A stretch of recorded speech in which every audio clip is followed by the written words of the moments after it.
हाँ hello guys, this is Gaurav Singh. आप सब स्वागत हमारी एक और इंटरेस्टिंग वीडियो में। गाइस आप देख रहे हैं हमारे चैनल एडिकेटेड, जहाँ पे आपको फ्री ऑफ मिलता है। तो फाइनली आप सबका स्वागत है प्रारंभ सीरीज में। ठीक है, तो आज वीडियो में हम सेकंड चैप्टर करने वाले होंगे, बायो का photosynthesis in the higher plants. ठीक है, तो इसको हम करने वाले होंगे, ये हमारा सेकंड लेक्चर होने वाला होगा। ठीक है, तो आई होप आपको ये वीडियो अच्छी लगी हो। ठीक है, और सेल डिवीज़न वाली अगर नहीं देखी तो प्लीज़ आके देख लेना उसको। ठीक है, और चलो आज के वीडियो को स्टार्ट करते हैं। बाकी बात करते हैं नोट्स की, तो नोट्स कहाँ पे मिलने वाले हैं वो डिस्क्रिप्शन में लिंक दे रखी है। ठीक है, टेलीग्राम ग्रुप को ज्वाइन करना मत बोलना, वहीं पे सारे मटेरियल मिलने वाला है। इंस्टाग्राम पे फॉलो नहीं किया तो भाई प्लीज़ वहाँ पे जाकर जल्दी से ज्वाइन कर लो, क्योंकि वहीं पे सारी अपडेट्स मिलने वाली है। ठीक है, तो चलो आज की वीडियो को देर ना करो, आज की वीडियो को शुरू करते हैं। ओके, तो वीडियो को स्टार्ट करने से ये भी बोलता हूँ, प्लीज़ वीडियो को लाइक करें, चैनल को सब्सक्राइब करें और बेल आइकन बना ना बोलना।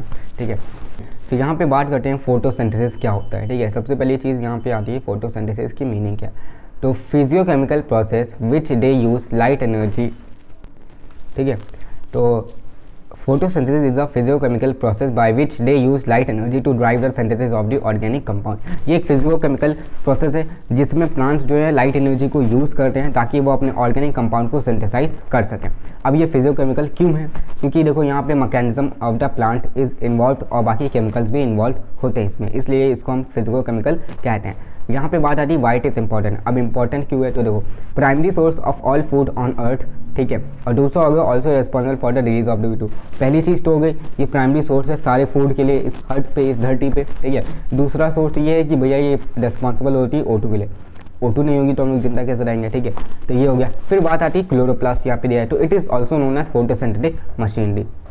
फिर यहाँ पे पॉइंट दिया है NCERT में जोसेफ प्रिस्टले के बारे में। ठीक है, तो इन्होंने क्या किया था, 1770 में एक सीरीज को परफॉर्म किया था, जिस एक्सपेरिमेंट ने क्या रिवील किया था कि essential role of the air in the growth of the green plant. ठीक है, रोल ऑफ द एयर कितना ज़्यादा एसेंशियल है, कितना ज़्यादा इंपॉर्टेंट है एक ग्रीन प्लांट के ग्रोथ में, एयर की कितनी ज़्यादा इंपॉर्टेंस होती है। और फिर उन्होंने 1774 में ऑक्सीजन को भी डिस्कवर किया था।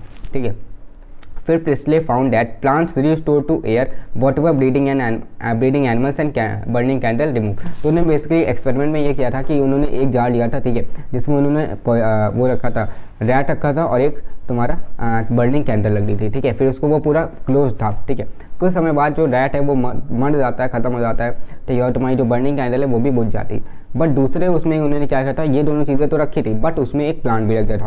ठीक है, अब उनको ये पता चल गया था कि देखो रैट जो है वो CO2 रिलीज कर रहा था, प्लांट जो है उसको CO2 चाहिए और वो O2 रिलीज करता है। तो इससे क्या उनको पता चल गया था कि जो भी यहाँ पे क्या लिखा हुआ, plants restore to air whatever breathing animals and burning candle remove. Burning candle क्या है, CO2 रिलीज कर रही है, और एनिमल क्या है, CO2 रिलीज कर रहा है। तो प्लांट रिस्टोर क्या कर रहा है, CO2 रिस्टोर कर रहा है, वो दे क्या रहा है, O2 दे रहा है। तो उससे क्या है, वो क्लोज्ड वेसल में भी वो लोग जिंदा रहे, क्योंकि उनको O2 मिल रही थी और CO2 रिलीज हो रही थी। ठीक है, तो कोई दिक्कत नहीं है।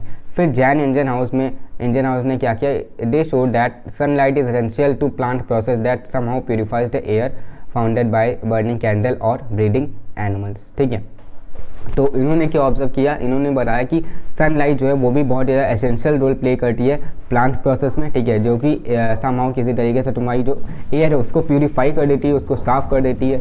That was folded by the burning candle और ब्रीडिंग एनिमल्स। ठीक है, जो कि बर्निंग कैंडल और ब्रीडिंग एनिमल CO2 जो छोड़ते हैं उसको वो थोड़ा प्योरीफाई कर देती है।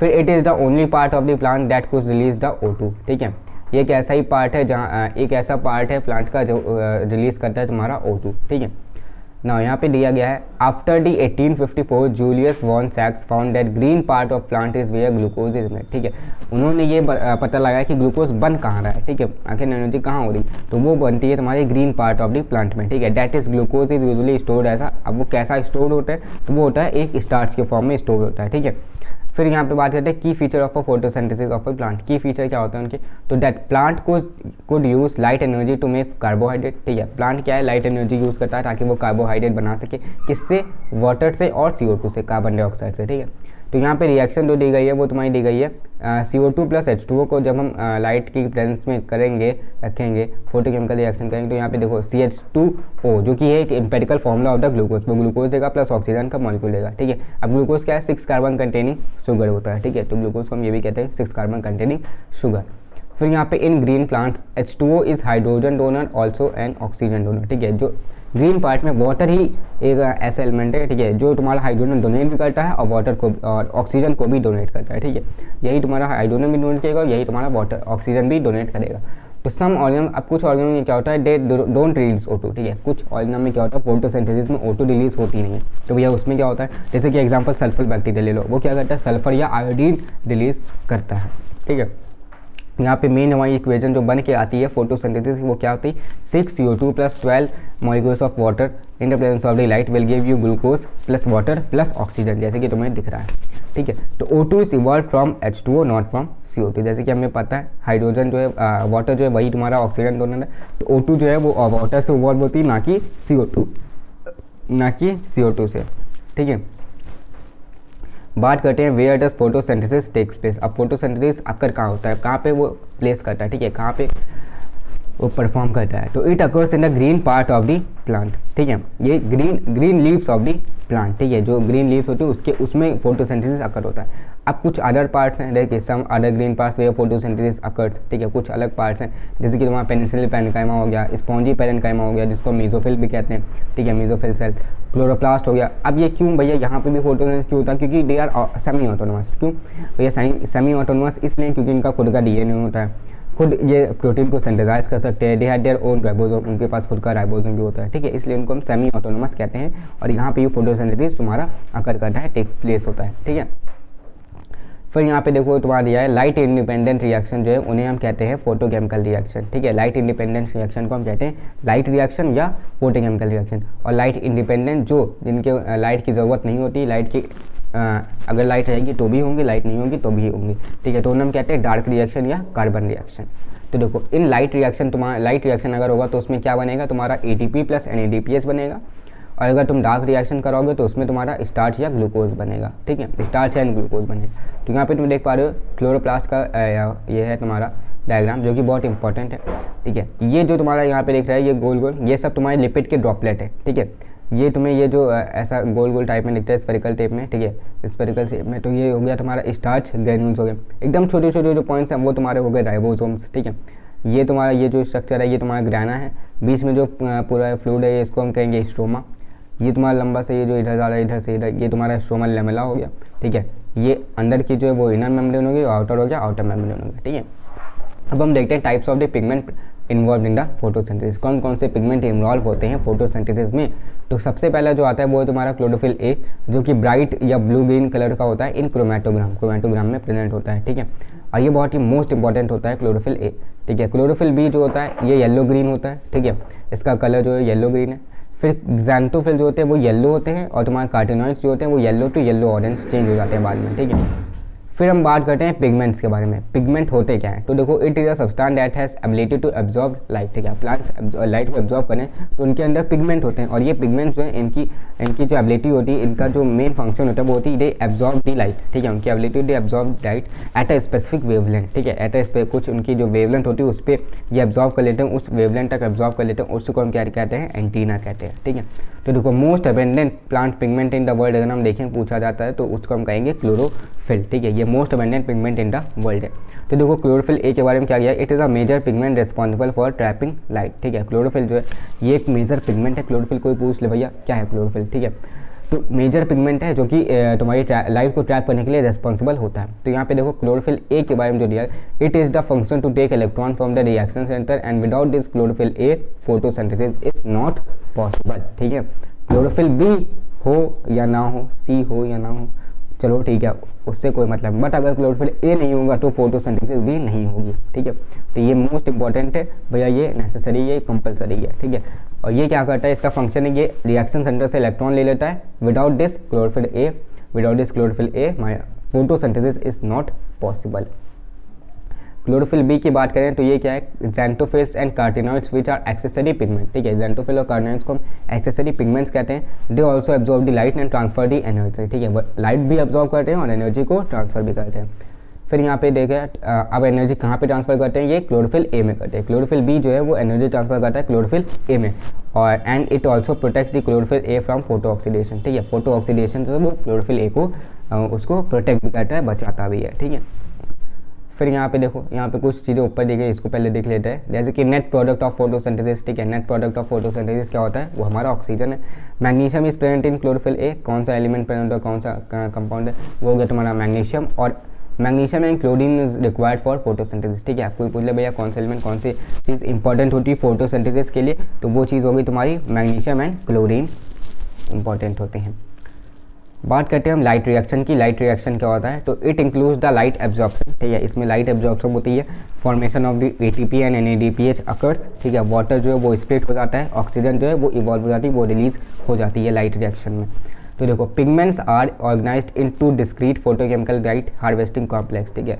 लाइट हार्वेस्टिंग कॉम्प्लेक्स जिन्हें हम LHC भी कहते हैं। अब यहाँ पे with photo system 1 and photo system 2, यहाँ पे 2 फोटो सिस्टम होते हैं, एक 1 होता है, एक 2 होता है। तो each photo system has pigment of 1 molecule except 1 molecule of chlorophyll A, ठीक है। हर एक फोटो सिस्टम के पास सारे पिगमेंट होते हैं क्लोरोफिल ए, ठीक है, और तुम्हारा क्लोरोफिल बी, ठीक है, but except 1 molecule of the chlorophyll A, ठीक है। उनके पास क्लोरोफिल ए का एक मॉलिक्यूल नहीं होता है, बाकी सारे पिगमेंट होते हैं, ठीक है। And LHS are also called antenna, ठीक है। फिर यहाँ पे लाइट हार्वेस्टिंग सिस्टम जो है उसको हम एंटीना भी कहते हैं। तो यहाँ पे बताया गया है कि PS1 में reaction centre chlorophyll a has an absorption of 700 nanometre, ठीक है। वो कितनी लाइट एब्जॉर्ब करते हैं, कितनी वेवलेंथ तक एब्जॉर्ब करते हैं, वो हो गया उसकी रेंज होती है 700 नैनोमीटर। बट जब वो PS2 में जाते हैं तो उनकी जो रेंज होती है वो होती है 680 नैनोमीटर, ठीक है। फिर यहाँ पे बताया गया है जेड स्कीम क्या है। तो basically Z scheme it is a energy diagram for electron transfer in light reaction of plant photosynthesis, ठीक है। बेसिकली ये एक डायग्राम है जहाँ पे तुम्हें बताया जाएगा इलेक्ट्रॉन कैसे ट्रांसफर होता है इन लाइट रिएक्शन प्लांट के फोटोसिंथेसिस में। जब लाइट रिएक्शन किया जाता है तो इलेक्ट्रॉन कैसे ट्रांसफर होता है। तो तुम देखो यहाँ पे ये लाइट हार्वेस्टिंग कॉम्प्लेक्स है, यहाँ से वाटर जो है वो स्प्लिट होता है। सबसे पहले हमें पता है वाटर की स्प्लिटिंग होती है लाइट रिएक्शन में, तो वो स्प्लिट होकर 2 इलेक्ट्रॉन देगा, 2 हाइड्रोजन आयन देगा प्लस ऑक्सीजन देगा, ठीक है, ठीक है। तो मैं 2 इलेक्ट्रॉन देता है, 2 हाइड्रोजन देता है और तुम्हारा ऑक्सीजन देता है, ठीक है। तो ये हो गया स्प्लिटिंग ऑफ H2O, ठीक है। तो यहाँ से क्या हुआ, तुम्हारा ये लाइट इधर से पास हो रही है तुम्हारे LHC में, ठीक है। फिर यहाँ से इलेक्ट्रॉन रिलीज हुआ, कि उसको किसने एक्सेप्ट किया, PS2 ने एक्सेप्ट किया। अब PS2 से वो क्या है, इलेक्ट्रॉन ट्रांसपोर्ट सिस्टम से होते हुए तुम्हारा जो है वो LHC में गया, इधर लाइट हार्वेस्टिंग कॉम्प्लेक्स में गया सेकेंड वाले में। और इस PS2 में यहाँ पे तुम्हारा क्या था, ADP जो है वहाँ पे एक इनऑर्गेनिक फॉस्फेट ऐड हुआ जिससे कि तुम्हारी ATP बनी, मतलब एनर्जी रिलीज हुई, एनर्जी बनी, ठीक है। और इस LHC में भी लाइट पास हो रही है, सनलाइट आ रही, तो यहाँ से क्या हुआ, फिर से इलेक्ट्रॉन यहाँ से पास हुआ, ठीक है। अब वो यहाँ पे कौन एक्सेप्ट करेगा, PS1 करेगा। पहले PS2 करता है, फिर PS1 करता है, और फिर जैसे ही यहाँ पे इलेक्ट्रॉन एक्सेप्ट करेगा वहाँ पे क्या होगा, तुम्हारा NADP जो रहेगा वो तुम्हारा क्या बना देगा, NADPH बना देगा, ठीक है। तो बेसिकली यही तुम्हारा डायग्राम है, सिंपल सा, यही तुम्हारा है जेड स्कीम, ठीक है। फिर हम बात करते हैं साइक्लिक और नॉन साइक्लिक फॉस्फोराइलेशन होता क्या, ठीक है। तो पहले हमें ये पता होना चाहिए फॉस्फोराइलेशन क्या होता है, फिर हम साइक्लिक नॉन साइक्लिक पे जाएंगे। तो फॉस्फोराइलेशन बेसिकली होता है synthesis of the ATP by the cell in mitochondria या क्लोरोप्लास्ट, ठीक है। जब भी किसी सेल का सिंथेसिस जब हम करते हैं माइटोकॉन्ड्रिया में या क्लोरोप्लास्ट में, उसे हम कहते हैं फॉस्फोराइलेशन, सिंपल सी मीनिंग है। नॉन साइक्लिक और साइक्लिक में डिफरेंस सिंपल सा है, तुम्हारा साइक्लिक में सिर्फ PS1 इन्वॉल्व होता है और नॉन साइक्लिक में PS1 both are involve. Cyclic में तुम्हारा वाटर की रिक्वायर्ड नहीं होती है, फोटोलिसिस नहीं होता है। नॉन साइक्लिक में फोटोलिसिस होता है, वाटर की रिक्वायरमेंट होती है। साइक्लिक में जो तुम्हारा है O2 जो है ऑक्सीजन इन्वॉल्व नहीं होती है, नॉन साइक्लिक में O2 जो है वो इन्वॉल्व होती है। साइक्लिक में तुम्हारा NADPH जो है वो तुम्हारा सिंथेसाइज नहीं होता है, नॉन साइक्लिक में NADPH जो है वो सिंथेसाइज हो जाता है। साइक्लिक में सिर्फ तुम्हें ATP ही मिलेगा और नॉन साइक्लिक में तुम्हें ATP और NADPH2 दोनों मिलेगा, ठीक है। फिर हम बात करते हैं केमियोस्मोटिक हाइपोथेसिस की, ठीक है।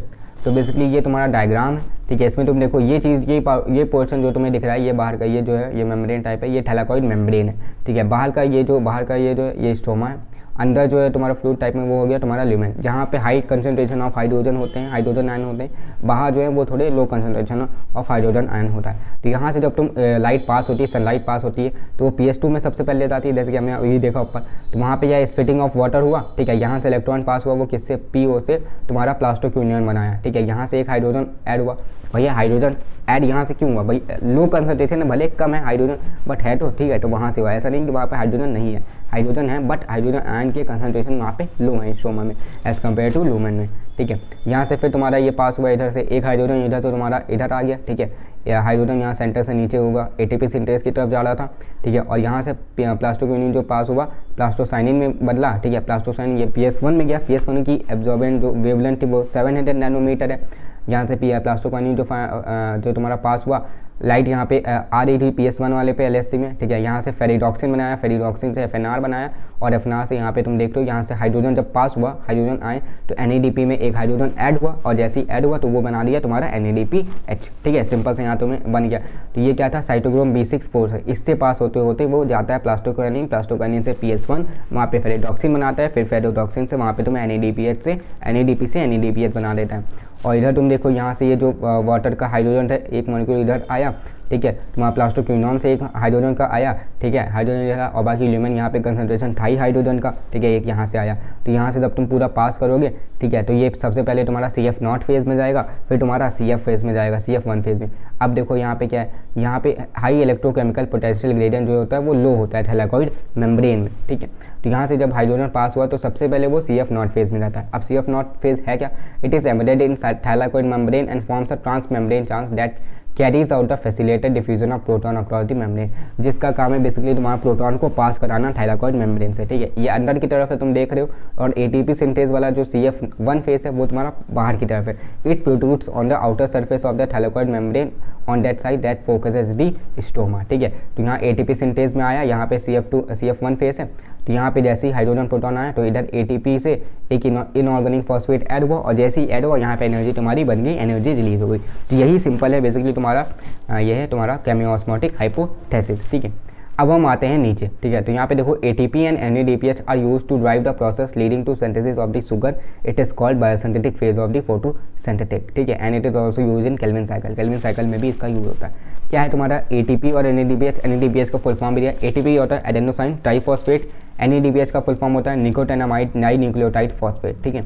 They are use to drive the process leading to the synthesis of the, basically वो किसके सिंथेसिस ऑफ द शुगर में यूज होते हैं ATP और NADPH, ठीक है, जो कि तुम्हारा उसी प्रोसेस को हम कहते हैं biosynthetic phase of the photosynthesis. अब ये किस में यूज होते हैं, केल्विन साइकिल में भी यूज होते हैं।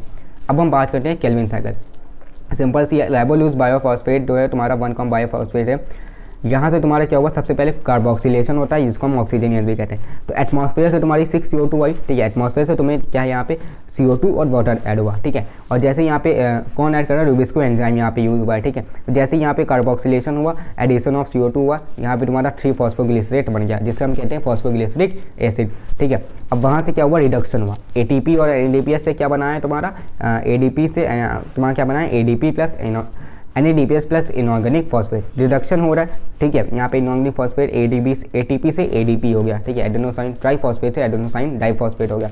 फिर यहाँ से ये कम हुआ, ट्रायोसफॉस्फेट बनाया, जहाँ पे तुम्हें सक्रोज या स्टार्च के फॉर्म में ग्लूकोज है वो स्टोर होता है, जिसको हम फॉस्फोग्लिसरेट भी कहते हैं, फॉस्फोग्लिसरल्डिहाइड भी कहते हैं।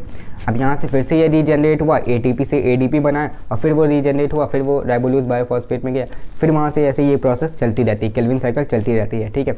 तो यहाँ पे तुम्हारा क्या हुआ, 6 साइकिल तुम्हारी रिक्वायर्ड होती है एक फॉर्मेशन ऑफ ग्लूकोज के लिए, ठीक है। तो बेसिकली ग्लूकोज को बनाने के लिए तुम्हारा केल्विन साइकिल की रिक्वायर्ड होती है, और कितनी साइकिल रिक्वायर होंगी, यहाँ पे 6 साइकिल रिक्वायर होंगी, ठीक है। और तुम्हारी जो 3 ATP जो है they are required for fixing 1 mole of CO2, ठीक है। 3 ATP जो रिक्वायर होंगी तुम्हारी एक CO2 को फिक्स करने के लिए, ठीक है। फिर यहाँ पे देखो पॉइंट दिया, 99% of the C3 cycle are 25% photosynthesizer. C3 plant जितने भी हैं वो तुम्हारे 99% सिर्फ 25% फोटोसिंथेसाइजर होते हैं, ठीक है। 99% ऑफ द C3 प्लांट जो है वो सिर्फ 25% फोटोसिंथेसाइजर होते हैं, बट 1% तुम्हारे C4 प्लांट होते हैं, बट वो 100% फोटोसिंथेसाइजर होते हैं, ठीक है। तो ये चीज़ बहुत इंपॉर्टेंट है, ये तुम्हें याद रखनी है, ठीक है। देखते हैं तुम्हारा ये आखिरी में फिर यहाँ पे दिया C4 साइकिल क्या होती है। तो C4 साइकिल को हम हैच या स्लैक पाथवे भी कहते हैं। तो यहाँ पे क्या होता है, large cell around the vascular bundle of the C4 plants are bundle sheath and lowest which have anatomy called Kranz anatomy, ठीक है। तो जो large cell around the vascular bundle जो होते हैं C4 प्लांट में, ठीक है, जो बड़े बड़े सेल्स होते हैं वस्कुलर बंडल के आसपास, उन्हें हम क्या कहते हैं, बंडल शीट सेल कहते हैं, ठीक है। एंड उन्हें लीव्स भी कहते हैं, ठीक है। Bundle sheath cell and leaves which have this anatomy called Kranz anatomy, जिनके अंदर ये एनाटॉमी होती है उसे हम क्रांच एनाटॉमी कहते हैं। तो the primary CO2 acceptor is 3 carbon molecule that is phosphoenol pyruvate, जैसे हम कहते हैं पैप, ठीक है। यहाँ पे बात आती है, फिर यहाँ पे एंड इज प्रेजेंट। अब ये कहाँ पे प्रेजेंट होता है, जो फॉस्फोफिनॉल पाइरुवेट है प्रेजेंट कहाँ पे होता है, it is present in mesophyll cells and enzyme responsible for the fixation of peptase is is PEPcase या पेप कार्बोक्सिलेज। अब फॉस्फोफिनॉल पाइरुवेट को इसको तुम्हारा फिक्स करने के लिए कौन सा एंजाइम की यूज़ होगी यहाँ पे, पेप्केस की, जिसको हम कहते हैं पेप फॉस्फोफिनॉल पाइरुवेट कार्बोक्सिलेज। ठीक है, फिर यहाँ पे देखो ये C4 साइकिल है, सिंपल है बहुत, तुमको लग रहा होगा डिफिकल्ट है, बट नहीं। देखो यहाँ पे सबसे पहले एटमॉस्फेयर से CO2 आया, यहाँ पे तुम्हारा क्या आता है SCO3 था। ठीक है, CO2 जब आया तो यहाँ पे ये, और इधर क्या था तुम्हारा फॉस्फोफिनॉल पाइरुवेट है। ये दो चीज़ें तुमको याद रखनी, एक की तरफ SCO, सबसे पहले तुम्हें मेसोफिल सेल बनाने, उसमें SCO बनाना और तुम्हारा फॉस्फोफिनॉल पेप बनाना है। ठीक है, अब इन दोनों को क्या करना है, फिक्स कर देना है। ठीक है, फिक्सेशन हो रहा है, एटमॉस्फेयर से तुम्हें CO2 ऐड करनी, सिंपल सी, और जब तुम CO2 ऐड करोगे तो यहाँ पे C4 एसिड बनाएगा, फिर ये नीचे जाएगा तुम्हारा बंडल शीट में, वहाँ पे फिर से वो C4 एसिड ही रहेगा। अब बंडल शीट में क्या होता है, डीकार्बोक्सिलेशन हो रहा है। डीकार्बोक्सिलेशन का मतलब है रिमूवल ऑफ द CO2 हटेगी तो यहाँ पे C4 एसिड से C3 हो जाएगा, मतलब एक कार्बन हटेगा तो C4 से C3 हो गया। ठीक है, तो यहाँ पे C3 एसिड बना। अब ये फिर से ट्रांसपोर्ट होगा तुम्हारा बंडल शीट से कहाँ जाएगा, मेसोफिल सेल में, फिर वहाँ पे क्या होगा, ये रीजनरेशन होगा, और रीजनरेशन कहाँ पे होगा, फॉस्फोफिनॉल पाइरुवेट में, और उसमें कौन सा एंजाइम यूज होता है, पेप्केस होता है। ठीक है, तो फिर से ये साइकिल ऐसे चलती है कि सिंपल है। ठीक है, SCO2 का फॉस्फोफिनॉल पाइरुवेट को इनको फिक्स करना है, वो नीचे जाएगा C3 एसिड से C4 एसिड ऐसे बनेगा, डिकार्बोक्सिलेज करोगे वो कम होगा, डिकार्बोक्सिलेज ऐसे करोगे एक CO2 गया, C3 एसिड बन जाएगा C4 से, और फिर इसको तुम ऊपर ले जाके फिक्स कर दोगे, रीजनरेट कर दोगे, और फिर से वो ये साइकिल ऐसे चलती रहेगी। ठीक है, तो अंदर की जो लेयर है उसको हम प्लाज्मा मेम्ब्रेन कहते हैं, और बाहर जो है तुम्हारी सेल वॉल हो गई, सिंपल है। फिर देखो bundle sheath cell are rich in enzyme of rubisco. ठीक है, बंडल शीट जो सेल है इसके अंदर कौन से एंजाइम, वो उसके अंदर जो रिच होते हैं, किस एंजाइम में रिच होता है भैया, वो होते हैं रुबिस्को में, जिसको हम कहते हैं राइबोल्यूज बायोफॉस्फेट कार्बोक्सिलेज ऑक्सीजनेज। ठीक है, अब आते हैं यहाँ पे फोटो रेस्पिरेशन। ठीक है, फोटो रेस्पिरेशन क्या है भैया, a process in a plant metabolism where enzyme rubisco oxygenate RUBP और wasting some energy of the produce by the photosynthesis. ठीक है, बेसिकली फोटो रेस्पिरेशन एक ऐसा प्रोसेस है प्लांट मेटाबॉलिज्म में जहाँ पे वो रुबिस्को मतलब RUBP को वो क्या करता है, ऑक्सीजनेट करता है, RUBP ऑक्सीजनेट करता है RUBP को। ठीक है, रुबिस्को एंजाइम जो है वो RUBP को ऑक्सीजनेट कर देता है, और वो क्या करता है, जो फोटोसिंथेसिस से जो हमें एनर्जी मिलती है थोड़ी, ठीक है, जो हमें एनर्जी मिलती है, ठीक है, उसे क्या करता है, उसे वो वेस्ट कर देता है। ठीक है, उसमें की थोड़ी एनर्जी वो वेस्ट भी कर देता है, उसी प्रोसेस को क्या कहते हैं, फोटो रेस्पिरेशन। जैसे कि यहाँ पे देखो रिएक्शन दिया गया है, RUBP को जब CO2 ऐड करोगे, जब उसमें CO2 ऐड करोगे तो रुबिस्को एंजाइम का यहाँ पे यूज़ करोगे तो वो क्या देगा तुमको 2 × 3 6 molecule of the phosphoglyceric acid देगा। ठीक है, 3 molecule of the phosphoglyceric acid देगा। ठीक है, तो इन C4 plant photorespiration doesn't occur. ठीक है, ये याद रखना, फोटो रेस्पिरेशन C3 प्लांट में होता है, C4 प्लांट में नहीं होता है। Factors affecting photosynthesis. ठीक है, फोटोसिंथेसिस को कौन से फैक्टर अफेक्ट करते हैं, तो पहला हो गया तुम्हारा लाइट। ठीक है, लाइट कम दोगे फोटोसिंथेसिस नहीं होगी, लाइट ज़्यादा होगी तो भी फोटोसिंथेसिस नहीं होगी। CO2 का कंसंट्रेशन अगर CO2 बढ़ा दोगे, एकदम ज़्यादा बढ़ा दोगे तो तुम्हारा फोटोसिंथेसिस नहीं होगी। टेम्परेचर अगर घटा दोगे या बढ़ा दोगे तो फोटोसिंथेसिस नहीं होगी। या वाटर, तो अगर तुम एक्सेस में वाटर दे दोगे तब भी तुम्हारी CO2 जो है फोटोसिंथेसिस प्रोसेस जो है वो नहीं होगा। ठीक है, तो एक लिमिटिंग अमाउंट में करना होता है जब भी तुम्हारा फोटोसिंथेसिस होगा। फिर यहाँ पे आखिरी में चीज़ जो तुम्हारी दी गई है, ब्लैक्समैन ने 1905 में क्या दिया था हमें, लॉ ऑफ लिमिटिंग फैक्टर उन्होंने फाइंड आउट किया था। ठीक है, अब इन्होंने लॉ ऑफ लिमिटिंग फैक्टर तो दिया था, बट इसका मतलब है क्या, इन्होंने इसमें स्टेट क्या किया था, तो it states that if a chemical process is affected by more than one factor. Factor कौन कौन से हैं, लाइट है, CO2 का कंसंट्रेशन है, टेम्परेचर है, वाटर। बट अगर हम फोटोसिंथेसिस या केमिकल प्रोसेस को अगर वो एक से ज़्यादा फैक्टर से अफेक्ट करती है तो क्या होगा, then it rate will be determined by the factor which is nearest to the minimal value. मतलब उसका जो रेट होगा वो डिटरमाइन, अब हम कैसे करेंगे, अब उसमें तो बहुत ढेर सारे फैक्टर हैं जो कि उसको तुम्हारे अफेक्ट कर रहे हैं, तो अब उसमें हम किस चीज़ को डिटरमाइन करेंगे, कैसे उसको अच्छी तरीके से कैसे हम उसकी एग्जैक्ट वैल्यू निकालेंगे, तो वो होगा हमारा होगा जो मिनिमम वैल्यू है उसके नियरेस्ट में जो फैक्टर आएगा।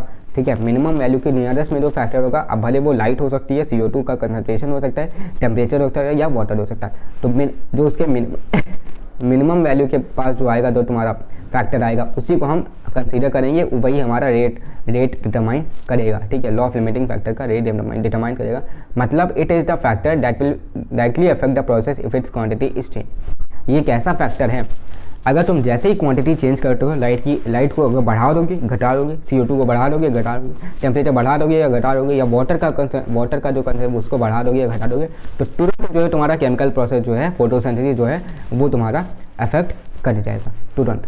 For example at low temperature plant में नॉट फोटोसिंथेसाइज। ठीक है, टेम्परेचर कम करोगे फोटोसिंथेसिस नहीं होगा। ठीक है, तो इसके साथ हम अपना चैप्टर जो है फोटोसिंथेसिस इन हायर प्लांट को कंप्लीट करते हैं। तो फाइनली ये हमारा सेकंड लेक्चर था, इसको भी हमने कंप्लीट कर लिया। अब हमारा इसके बाद आएगा थर्ड लेक्चर। ठीक है, उसमें हम मिलते हैं। और अगर आई होप ये वीडियो अच्छी लगी हो, तुमको पसंद आया हो ये लेक्चर, प्लीज़ अगर समझ आया हो, अच्छी तरीके से समझ आया हो, अच्छा लगे तो प्लीज़ वीडियो को लाइक कर दो, अपने दोस्तों में शेयर कर दो, और वीडियो को लाइक करना मत भूलना, चैनल को सब्सक्राइब करना मत भूलना। नोट्स के बारे में बात करें तो भैया नोट्स जो है टेलीग्राम ग्रुप पर मिल जाएंगे, अभी तक फॉलो नहीं किया तो प्लीज़ जल्दी से जाके फॉलो कर लो, क्या देख रहे हो। ठीक है, और इंस्टाग्राम पे फॉलो करना मत भूलना, वहीं पे सारी अपडेट मिलने वाली है। ठीक है, तो बस आज की वीडियो में इतना ही। और बाकी सपोर्ट करना चाहते हो तो तुम सपोर्ट कर सकते हो, स्क्रीन पे ये दिख रहा है, तुम सपोर्ट करना चाहते हो। ठीक है, तो बस आज की में इतना ही, मिलते हैं अपने किसी नेक्स्ट वीडियो में। टिल देन जय भारत, जय हिंद, बाय।